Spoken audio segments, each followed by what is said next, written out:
My coach asked me to look at something real deep inside of me. He's asked me and made five statements that really shocked me.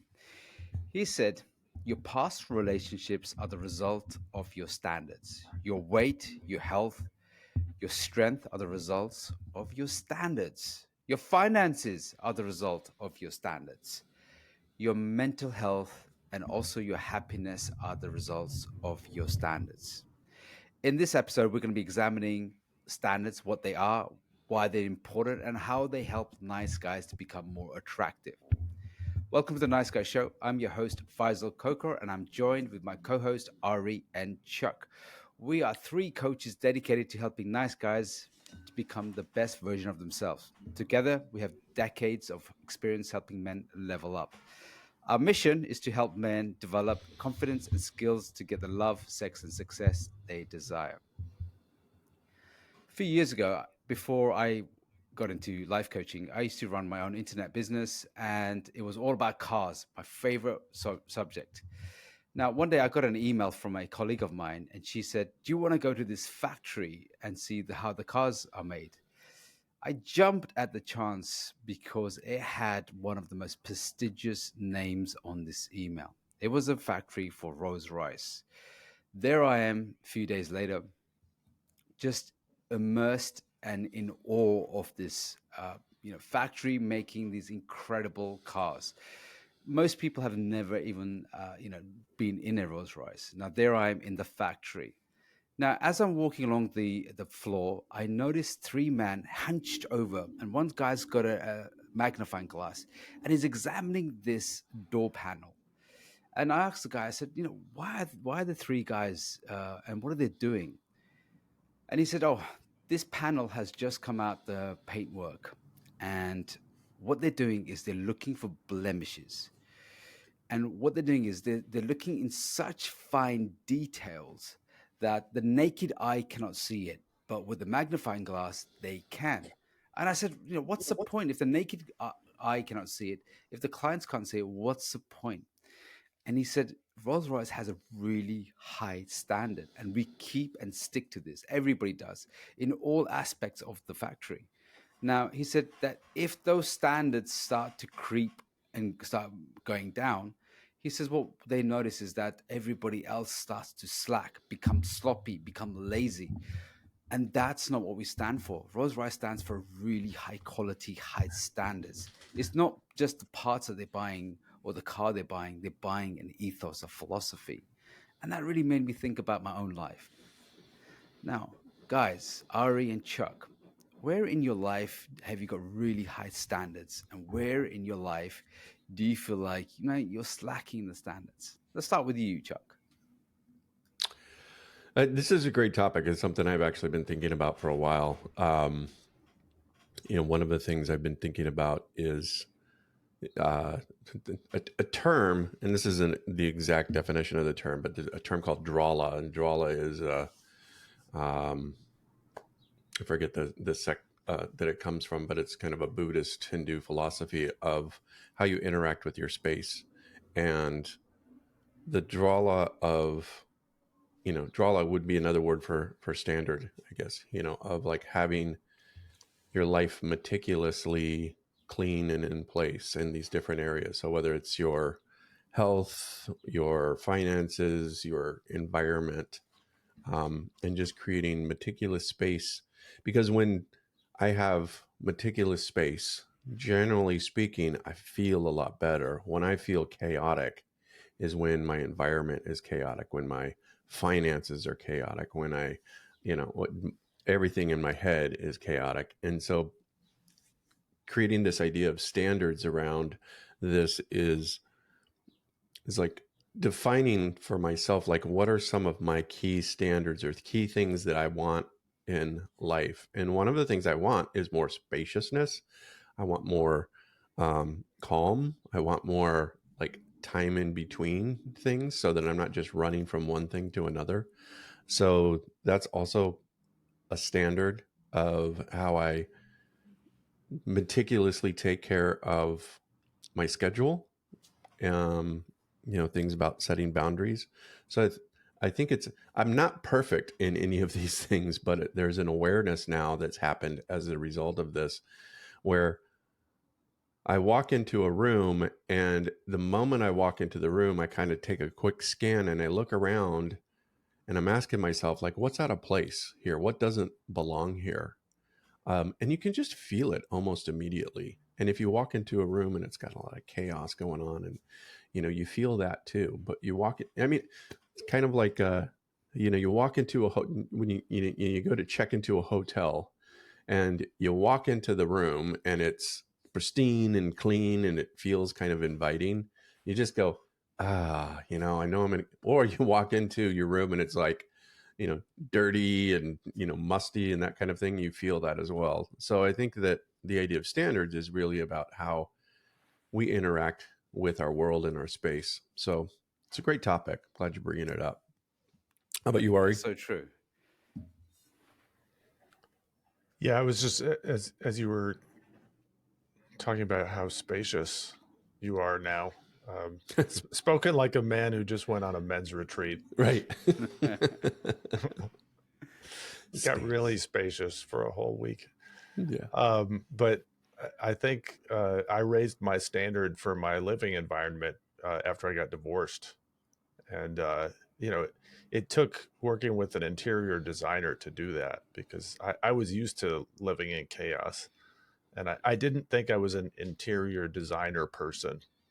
So that's actually something that shifted once I elected to work with her, is that I became an interior designer person. I stopped seeing that as some kind of elitist, snooty, too good for me thing. And I realized, this is my new standard. You know, I care about rugs now. Mm. I care about window treatments. I care about being goddamn spacious. But no, no, like having a tidy, clean environment that makes you feel calm and productive. Uh, that's my standard now. So, um, I think about standards when I was thinking about this topic. Is it's more than a priority or a goal. It's an identity shift. Hmm. So I made an identity shift to be like someone who cares about interior design, who make sure that that's part of my living environment now. When I move, I will I will have some kind of plan around that, and I'll get help with it because I have a new standard. I love how you mentioned about the identity shift as well. And this is something that a lot of guys do struggle with. To me, I got introduced to the, Raise Your Standards by Tony Robbins. So when I was immersed in Tony Robbins' lessons and teachings, and, eventually I had to, I was leading one of Robbins' teams. I was over 120 guys and girls. And again, there was a lot of pressure because obviously he's setting a really high bar, really high standard. And then what that did was it meant showing up myself in a really high standard. It made me look at myself more deeply because when we're around people who just slack off, you can just you don't pay, you're not so conscious. But when you're around people who have high standards, it makes you more conscious, or maybe sometimes you reject it as well. Now, just to help you guys all understand what standards means, or what I mean by standards, to me, standards I mean like the certain terms and conditions, and the non-negotiables, what you'll settle for and what you won't settle for. So they're your non-negotiables. So, for example, if somebody has a really high um, standard when it comes to their weight, their fitness, they will they'll have a lot of non-negotiables. Hey, this is I'm not indulging in certain kind of foods all the time. My body has to be a certain way. What I call them is there's two types of standards: an internal standard and external standard. What you guys were talking about, it's like both internal and external. It gives you peace when you have a nice, clean environment. There are some people who are just focused on the external. I could have a nice house, nice car, I gotta look the part, but inside, a lot of nice guys have a lot of chaos inside. Now, guys, when it comes to standards, why is it having high standards so attractive to women? And what do nice guys get wrong when it comes to building attraction, with women with low standards? Well, I think it's that, women are safety seeking creatures, and that if you don't know yourself and what your standards are, they can't feel safe around that. So I think that having high standards for yourself and for the people around you and your environment, what that does is lets her know, she's safe. I also think that, we need to know where, when we have boundaries in place, people will feel safe with that as well, because they know what we'll tolerate and what we won't tolerate. And I think that that's just kind of a leadership kind of thing. I think that she unconsciously knows how you treat yourself is how you're going to treat her. So if you're not treating yourself well and having high standards for yourself, then she can't feel safe in that. I heard this quote the other day that I really liked, and it said, "How you take care of your teeth is how you do life." And I thought it was a great quote, in that, like, this little thing, like how much effort and time and spaciousness and focus do you put on your teeth, and that's going to be a reflection of how you do everything else in life. And I'm like, oh my God, that's so true, because, you know, I, All of us are most days shaking I'm our like, teeth right now. I know. I know, right? Yeah, yeah. Flossing? What's that? you know, um, but I think, kind of going back to your question, that oftentimes it's an issue of attraction, in that it's the same thing, right? You walk into a room and it's pristine and you feel calm and safe. She comes to you and you're pristine, then she's going to feel calm and safe and attracted. Yeah, I like that. Ari, what about you? Why are standards, high standards, so attractive to women? Well, I think like if we're talking about like your high standards for your internal environment, I think that's calming for women, because that means you prioritize your mental health, um, you prioritize feeling grounded. Those are things that are going to attract women. They're gonna know that they're gonna feel safe and sort of taken care of in the same way. I think you'll send that message. Yeah, yeah. I remember when I was, when you talk about feeling safe and everything. I remember having a conversation with a friend of mine, and she said she rejected this guy because he settled, he compromised, he didn't have any kind of standards for women. He just went with anything that gave him attention. And she said that he was he was a good guy, he was a good person, but he just lacked that standard, that you know ability to be have qualify a woman. Because what you'll see a lot of nice guys do is they'll say, I'll settle for anything, I'll just take whatever comes.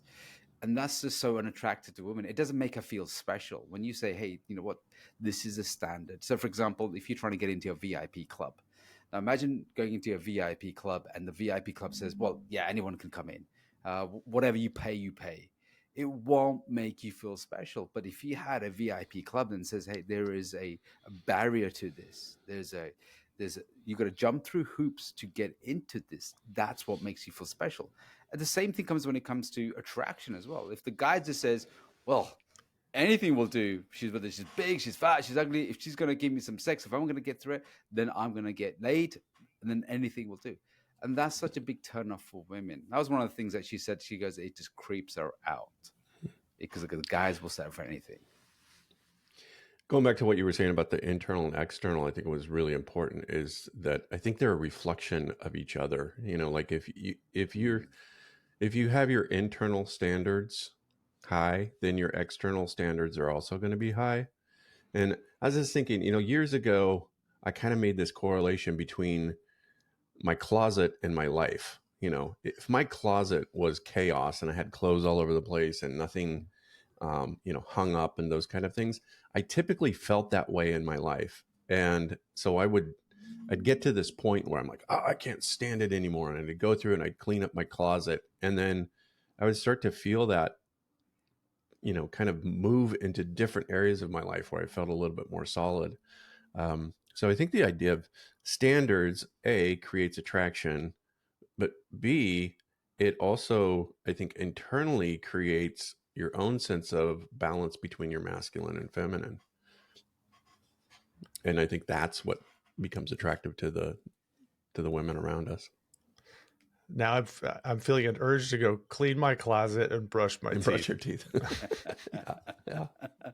Maybe you can send a photo, put it in the group or something, Ari. Like, Yeah. hey, this is before. But also, it just makes a huge difference as well. And standards is a reflection of your self worth. Mm-hmm. Like Ari, I love the fact that what you identify as. If you identify as someone, hey, I identify as someone who's healthy. I identify as someone who looks after themselves, take care of them, and if you want to start, I believe that if you want to start improving your mental health, your well-being, Mm-hmm. your relationships, your attraction, start working on your internal standards, and they will reflect the external standards. Now, a lot of people who have what I call the ego fracture, they just work on something that will make them look good.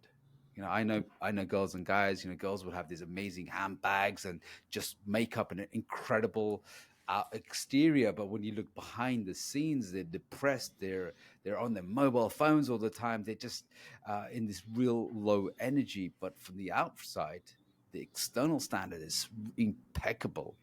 Now, that's not what I call the integrated man. The integrated man builds internal standards and those external standards, and just keep raising them. Now, it doesn't. You have to be very careful, because when you have this ego fracture, what I notice is that we want to get to perfectionism, right? It has to be perfect. Everything in my environment has to be perfect. And again, that's something that becomes toxic itself. And, living in a place where you have temperance, where you have a really good balance on this, makes you a lot more attractive. And women find guys with standards far more attractive. And so do we. Now, Mm-hmm. you can probably relate this when it comes to your work ethics. What are the standards here? And I realized this very recently on a trip away. I was in two different countries. One country had incredibly high standards, and then one country had really low standards when aspects of how it did something. And again, it just gave me a very different feeling. And I thought, you know what, I can really trust the company or country that really puts higher standards in place. It was more trustworthy. I know, Mm-hmm. and I can reliably trust them that they are going to deliver what they say they are. Totally. I like the idea of, like, this isn't exactly what you said, but like thinking about who you associate with or where you spend your time. That that's part of how you raise or lower your standards. I was thinking about, the company I keep. If it's self-development, I'm keeping a different company than I was a few years ago. Mm-hmm. My fitness, I don't know if I keep the right company. I've actually, helped raise the standard of fitness for one of my friends. So I feel good about that. So I guess that's another question. Do you raise other people's standards? I guess it's contagious, right? Is it contagious? I think so. I mean, I think I'm raising my son's standards, and I see as soon as I lower my standards, that he's going to kind of devolve to whatever standard that I set. Mm. So it feels like a lot of responsibility, but it's also a lot of power. Yeah, and I think that's quite important as a leader as well. You set some standards in there, and you don't make it impossible, but you make it. This is how we conduct ourselves. And I noticed that in one of the business groups I was involved in, and they had you know, a network, and they had impeccable standards. And what I noticed was that everybody else around who didn't quite feel or match up to those standards, it really showed the inadequacies. Like, oh, I'm not enough, I'm not enough. And it really highlighted that. And a lot of enviousness came out, a lot of I'm not good enough for this. But what I realized was those who were raising their standards, were pushing themselves, said, hey, this is what we need to do in order to achieve the next level. And a lot of the people who were below the standards were rejecting it. There was a lot of people around you. As soon as you start raising your standard, what you'll notice is everybody else is like, oh, you're just being awkward, or you're just being difficult, or you're setting up some new boundaries. What's the point of that? Or you're being elitist or something, or that's too pompous. And you'll get a lot of that feedback. In a way, it's a good news, because what you're doing is you're going above average. And when you start moving above average, you start raising yourself, then so does the environment, everything else. And I like your point, Ari. Have the people around you raise your standards. So, guys, uh, let's have one tip that you can give to the guys to help them raise their standards. Let's start with you, Chuck. Anything that you can say can help them? Yeah, I think here's the thing. I was just thinking about this. I was listening to a Chris Williamson podcast, and he said something that was really key. He said, you can be in the 1% really easily. He said, all you have to do is get fit, and you're going to be in the 1%. All you have to do is balance your checkbook. All you have to do is get out of debt. And I think the idea of being in the 1%, kind of like you were saying, like the higher standard of myself, that it's actually a pretty easy thing to achieve. It's just that oftentimes we're lazy and we don't, we give into the soft, easy pleasures of life rather than saying, yeah, I'm going to forego the donut today. I'm going to do some push-ups today, something like that. And those are the things that actually get you in the top percent. Now, the difference is you don't want to do it as a way to fit in. You want to do it as a way of, I set the standards, and these are the standards for the people around me, because that's leadership. Love that. Love that. So it's easy to get into the 1%. All you got to do is stay, build some great habits, do that. So thank you, Chuck. Ari, what's the one thing that they can do, the nice guys can do to raise their standards? I think it was like I was saying before, associate with people with high standards, find them out. Look who's in the top 5 people that you spend time with. Are they people raising your game or not? So really be conscious of who you spend time with, and who you can emulate, and even practice emulating good people. Just copy them. Yeah, absolutely, absolutely. I think there's a quote where it says, if your circle doesn't inspire you, you don't have a circle, you have a cage or something like that. Mm-hmm. So I love that. One of the tips I want to leave the guys as well is have non-negotiables. Identify yourself as, I already mentioned earlier, have an identity. Say, this is how I show up in the world, this is what I will settle for, this is what I will not settle for. One of the things I noticed that when guys go out dating, they meet this cute girl, she's hot, she's young, she's beautiful, and they get wrapped up so much into her beauty, put her on a pedestal. And what they start to do is they start to compromise themselves. They start to compromise their values, their virtues, so they don't get rejected, they don't get disapproved. And one of the things that guys can do to counteract this is have non-negotiables and say, hey, this is how I function, this is what I do, this is my world. And that's your own personal world. So for example, you might have some habits where you go to the gym first thing in the morning. One of my habits is that I won't look at my phone. And if I have a partner staying over and she wants to look at her phone, I'll encourage that. This is the habit that happens in this house. And women find that super attractive because there's a boundary, there's a non-negotiable. And those standards have one intention, is to pull you to your higher self.